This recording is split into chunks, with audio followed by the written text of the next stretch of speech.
Well, Donald Trump's critics accusing him of not paying his taxes. But top supporters defending him today after the New York Times report claims that he had claimed a $916 million loss, almost $1 billion, in a 1995 tax return.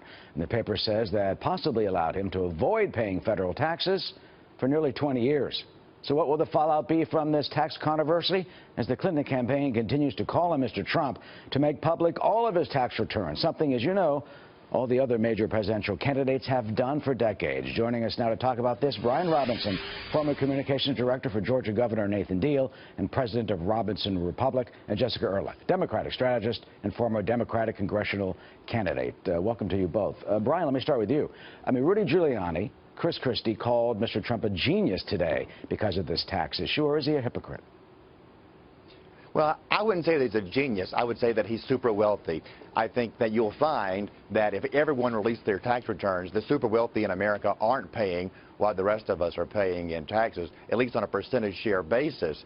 So to say he's genius isn't really, I think, all that accurate. His accountant is probably pretty good, and the tax lawyers that he has around him are excellent, as are those of most of the super wealthy in this country. But the other super wealthy, they're not running for president. Here we could potentially have the first presidential nominee in the history of this country since income taxes were imposed first in 1913 who may not pay taxes. Brian? Well, as I've said on your show before, I believe that our nominee should release his taxes, just as I believe that Hillary Clinton should release her emails. I think Hillary Clinton should take Donald Trump up on his offer from the debate. Notice that she didn't respond to that at all in the debate, saying, if you release your emails that allegedly have been deleted, that are allegedly not classified, that are allegedly not official, then I'll release my taxes. Well, Jessica, let's see her do it. Jessica, is that a legitimate argument from the Democratic side? I mean, how do you think this will potentially hurt Mr. Trump if it does?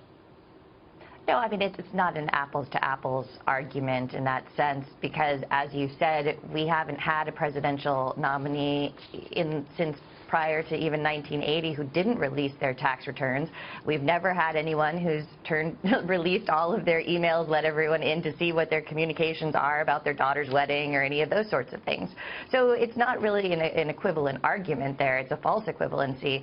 You know, however, it's interesting. I mean, people were really in uproar when Mitt Romney, finally revealed his tax returns, and he was only paying 14% tax rate, but at least he was paying taxes, and he was really hit hard because of the type of business he was in, but he still was a very wealthy man who gave a lot to charity and gave a lot of success to his partnership that he was in. Whether or not you agreed with him dismantling corporations and putting people out of jobs. Well, Donald Trump is someone, I mean, to say he's a job creator when he has all of the people that were affected from the bankruptcies, the contractors, the people who lost their jobs, the unemployment. I mean, it's just epic. And then he pays zero in taxes. It's kind of shocking, and yet his supporters think he's a genius. They don't see Brian, anything wrong. It's an interesting dynamic. Where's the uproar from some? Go ahead. And the firestorm that you would expect would come from finding out that a presidential nominee may not pay any taxes. Let me tell you where there was a false equivalency. I want to respond to that. Where it's not equivalent is that even the New York Times acknowledges that not releasing your taxes and that using the tax code to not pay any taxes is perfectly legal. Now, they buried that in the 18th graph of the story, but it is there.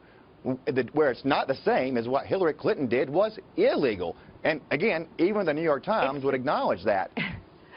No one has said that that's actually the opposite of what, the FBI has said, all of the investigations, the multiple hearings, and everyone that's looked into this.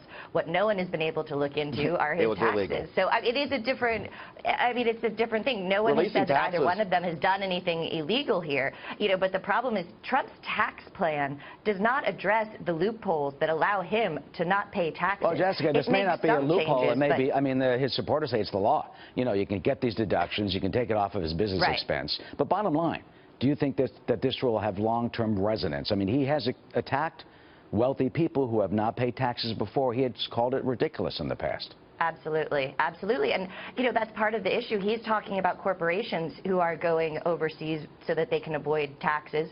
But he's basically doing the same thing.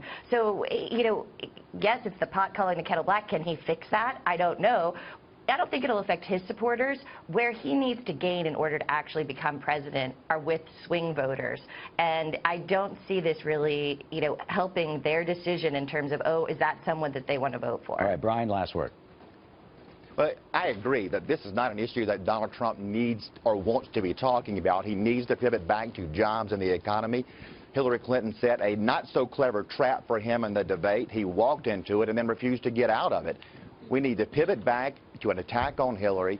Americans care more about her breaking the law and how she used her emails than they do about taxes. We know that from polling. He needs to be focused on that. All right, we'll see if he's focused on that 1 week from tonight, because that's when the next presidential debate will be. Brian and Jessica, thank you for weighing in on this.